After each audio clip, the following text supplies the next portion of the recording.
Hello there, my savvy travelers, and welcome back to my channel. I'm Sophia, and if you're new here, just know I've spent the last 15 years perfecting the art of stuffing my life, and sometimes yours, into a standardized bin in the sky. Today, we are tackling a topic that causes more stress, more arguments, and more last-minute sprinting at the gate than any other: the carry-on catastrophe. Let me ask you, are you feeling confident about the bag sitting next to you right now? Do you think you know the rules? Are you convinced that because that bag fit under the seat on your last flight with budget airline B, it's going to sail through the gate with major carrier M this year? Think again, because the rules for 2025 haven't just changed, they've become an absolute maze. Airlines are silently, strategically tightening their carry-on restrictions in a massive push to squeeze every last dollar out of you for checked baggage. And guess who gets to enforce those sneaky, ever-changing rules? That's right, me, or someone just like me. I've seen grown men weep, I've seen women try to wear 7 sweaters simultaneously, and I've seen perfectly good vacations start with a fiery argument because of one single oversized carry-on bag. The fact is, airlines don't want you to carry on your luggage. They want it in the belly of the plane, and they want your wallet open to pay the tribute. But here's the unexpected angle I promised. It's not just about the size of the bag anymore. It's about the type of bag, where you check in, when you board, and even who your gate agent is. In this video, I'm not just going to read you the fine print, I'm giving you the flight attendant's playbook. We're going to cover the 7 critical carry-on traps that will get your bag rejected this year, and I'm going to share my absolute favorite, completely legal insider tricks for getting a little extra space without paying a dime. By the end of this video, you will not only avoid the walk of shame to the baggage counter, but you'll also be one of those smug travelers who breeze right onto the plane, knowing their bag is perfectly compliant and tucked away before the overhead bins fill up. Now, before we get into the nitty-gritty, have you ever had your carry-on rejected, or did you have to pay a shocking last-minute fee? Tell me your worst airport carry-on trauma in the comments below. I read every single one. And I love hearing your travel nightmares. They help me make videos that solve your problems. And while you're down there, if you want to travel smarter, not harder, and unlock more of the airline industry's secrets, hit that subscribe button and tap the bell. Join my crew and let's navigate the skies together. 1. The wheels and handle lie. Size matters differently. Everyone knows the basic carry-on dimensions, right? Say 22 times 14 times 9 inches. You bought a bag that says $22.20 on the tag. You're good, right? The trap. That measurement is almost always for the main body of the bag, excluding the wheels and the handle. I can't tell you how many times I've seen a passenger confidently slide their bag into the dreaded metal sizer, only to have the wheels or the retracted handle add that critical half-inch that catches the frame. The airline marketing says $22 inches, but the operational measurement is often $22 inches total. The Sophia Insider tip: when you shop for a new carry-on, bring a tape measure with you. Don't trust the tag. Measure from the very bottom of the wheels to the very top of the retracted handle. If the total length is 21.5 inches or less, you are golden. That 0.5-inch buffer is your insurance against the metal sizer's unforgiving truth.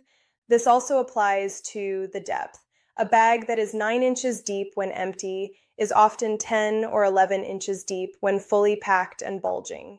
If your bag is too wide or too deep, it's not going to slide in properly, and the gate agent is trained to spot the bulge. A flexible, soft-sided duffel bag gives you a better chance of squeezing than a rigid, hard-shell suitcase. 2. The personal item policy reversal. The backpack trap. For years, the industry standard was 1 carry-on bag for the overhead bin, plus 1 personal item for under the seat. Most of you have been exploiting the personal item rule by bringing a massive backpack that could practically fit a small human. The 2025 trap. Airlines are clamping down on the personal item. The key word is now stowable.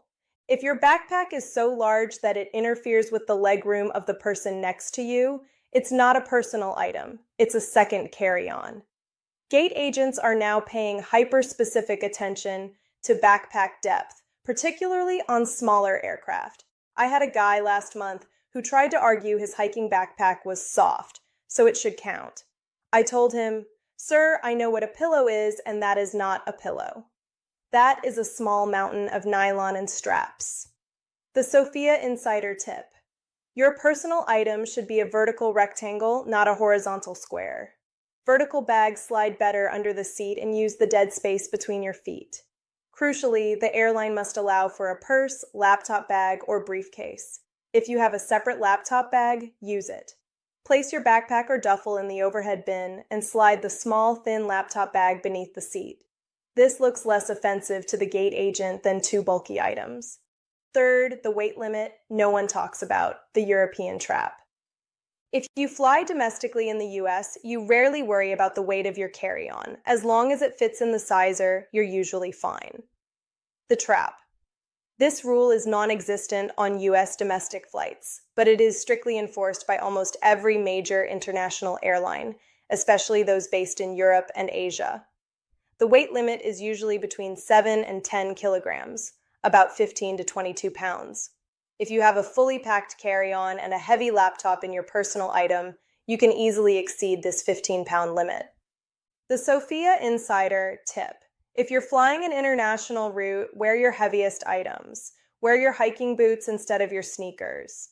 Wear your bulkiest jacket. Put heavy items like cameras, battery packs, and books into the pockets of your jacket or pants. Clothes don't weigh much, but electronics and shoes do. When I worked a London route last year, I watched agents use a handheld luggage scale on bags right at the jetway. They don't mess around. If it's over, you pay the fee, or you stand there awkwardly transferring your heavy sweater to your body. Fourth, the last-minute gate check ambush, the full flight tactic. You got your bag past the ticket counter, you got it past security, you're practically at the finish line, then you hear that dreaded announcement, due to a full flight, we will be gate checking all large carry-on bags free of charge. The trap. This isn't really a rule violation, but it's an airline tactic that results in your bag being rejected from the overhead bin. The airline is preemptively removing bags because they oversold the flight, and there won't be enough bin space. You lose control of your bag, your flight is now delayed by $15 while they tag and load the bags, and you've lost access to your laptop, medication, and snacks. The Sophia Insider Tip. The key to avoiding the gate check is to board in the earliest possible group. Airlines usually gate check bags starting with the last boarding group, often group 6 or 7. If you're stuck in a late boarding group, here's my trick. Stand near the gate agent before your group is called, but after the first few groups have boarded. Casually approach the agent and say, "Hi, I know I'm in group 7, but I have a tight connection and really need to ensure my small carry-on gets into the bin. Is there any way I can board with group $4? 9 times out of 10, they just want to move the line along and will wave you through. If you have any sort of medical device, even a small necessary one, mention it. Airlines must make reasonable accommodations, and this is your golden ticket to an earlier boarding group and guaranteed overhead bin space. 5. The odd-shaped item rule. The fits in the sizer. Misconception. If you fly domestically in the US, you rarely worry about the weight of your carry-on. As long as it fits in the sizer, you're usually fine. The trap. This rule is non-existent on US domestic flights, but it is strictly enforced by almost every major international airline, especially those based in Europe and Asia. The weight limit is usually between 7 and 10 kilograms, about 15 to 22 pounds. If you have a fully packed carry-on and a heavy laptop in your personal item, you can easily exceed this 15-pound limit. The Sophia Insider Tip. If you're flying an international route, wear your heaviest items. Wear your hiking boots instead of your sneakers. Wear your bulkiest jacket. Put heavy items like cameras, battery packs, and books into the pockets of your jacket or pants. Clothes don't weigh much, but electronics and shoes do. When I worked a London route last year, I watched agents use a handheld luggage scale on bags right at the jetway. They don't mess around. If it's over, you pay the fee, or you stand there awkwardly transferring your heavy sweater to your body. Fourth, the last-minute gate check ambush, the full flight tactic. You got your bag past the ticket counter, you got it past security, you're practically at the finish line, then you hear that dreaded announcement, Due to a full flight, we will be gate checking all large carry-on bags free of charge. The trap. This isn't really a rule violation, but it's an airline tactic that results in your bag being rejected from the overhead bin. The airline is preemptively removing bags because they oversold the flight, and there won't be enough bin space. You lose control of your bag, your flight is now delayed by $15 while they tag and load the bags, and you've lost access to your laptop, medication, and snacks. The Sophia Insider Tip. The key to avoiding the gate check is to board in the earliest possible group. Airlines usually gate check bags starting with the last boarding group, often group 6 or 7. If you're stuck in a late boarding group, here's my trick. Stand near the gate agent before your group is called, but after the first few groups have boarded. Casually approach the agent and say, "Hi, I know I'm in group 7, but I have a tight connection and really need to ensure my small carry-on gets into the bin. Is there any way I can board with group $4? 9 times out of 10, they just want to move the line along and will wave you through. If you have any sort of medical device, even a small necessary one, mention it. Airlines must make reasonable accommodations, and this is your golden ticket to an earlier boarding group and guaranteed overhead bin space. 5. The odd-shaped item rule. The fits in the sizer. Misconception. You've packed your tennis racket, a long poster tube, or maybe a fancy wedding dress bag. It seems okay, but when the flight attendant looks at it, they look displeased. The trap. Even if an item technically fits the length requirement, its odd shape makes it impossible to stow safely alongside other rectangular bags. A long, thin item doesn't pack efficiently, and it prevents the bin door from closing securely. From a crew perspective, an improperly stowed bag is a massive safety risk. If we hit unexpected turbulence, those items become missiles. The Sophia Insider Tip. If you must bring an oddly shaped item, be prepared to gate check it. The only exception is often fragile musical instruments like a violin, which you can sometimes bring on as your personal item if you are polite and ask the gate agent. But for anything long and rigid, be proactive. Don't wait for the rejection. At the gate, before they start tagging for gate checks, walk up and ask for a gate check tag. "Hi, I have a long item here. I think it will be easier if I gate check it now." This shows you are compliant and cooperative, and you get the item tagged immediately without the fee or the hassle of arguing over the size. 6th, the 2 items from duty-free trap, the double-dipping mistake. You bought your carry-on essentials at home. You made it through security. Then you see that gorgeous bottle of perfume or a box of fancy chocolates at duty-free. You buy it, and the cheerful cashier hands you a branded shopping bag. The trap. That duty-free bag is now considered your 3rd item. Airlines are specific. 1 carry-on, 1 personal item. That duty-free bag, regardless of its contents, counts as a separate item. The only exception is sometimes if the duty-free bag is small enough to fit inside your personal item. The Sophia Insider Tip. If you buy something at duty-free, you have 2 options to avoid a 3rd item rejection. The immediate integration. Immediately, politely, and discreetly transfer the item into your personal bag or backpack. Ditch the duty-free bag. The gate agent is visually counting items as you approach the jetway. 2 items are fine, 3 is a problem. The consumable defense. If you can't fit it, start consuming it. If you buy a massive bag of chips, you have a better chance of arguing it's food for the flight than if you have a huge sealed box of liquor. However, this is a risky game.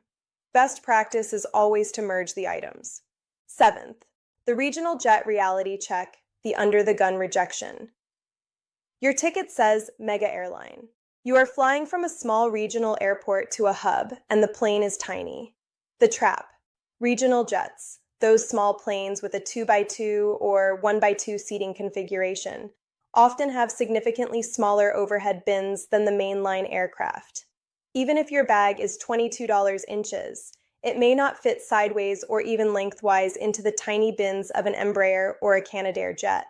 The carry-on rule is always subject to the limitations of the actual aircraft. The Sophia Insider Tip. Always check your flight details to see the type of aircraft. If it's a regional jet, assume your standard carry-on will not fit. Here's the trick. Regional jet boarding is often a free-for-all once the jetway begins. When you see the agent start gate checking the larger bags with a plain side delivery tag, proactively volunteer your bag. Don't wait to be told. By volunteering early, your bag is among the first to be tagged and loaded onto the plane.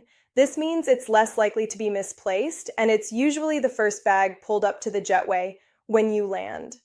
If you hold back and try to sneak it on, only to have a flight attendant reject it on board, your bag may end up being mishandled and delayed because the flight is waiting for you to fix your luggage mistake. Be strategic. If it's a regional jet, plan for the plane side gate check. Pack your essentials, meds, documents into a small purse or sleeve that you can easily pull out of your main carry-on right before you hand it over. The final boarding call. I know that navigating the carry-on rules in 2025 feels like dealing with an ever-moving target. But remember, the airlines are relying on you to be uninformed. They want that extra fee. You now have the 7 critical traps to avoid. Don't trust the bag tag. Measure the wheels and handles for that final inch. Beware of the personal item backpack trap. Keep it slim and vertical. Don't forget the international weight limit. Wear your heavy items. Avoid the gate check ambush by boarding early or using the tight connection excuse. Anticipate rejection for odd-shaped items and proactively gate check them. Know that your duty-free bag is a third item and integrated immediately. Always assume the worst on a regional jet and proactively use the plane side check. Master these tricks, and you will not only save money, but also guarantee yourself a smooth, stress-free flight.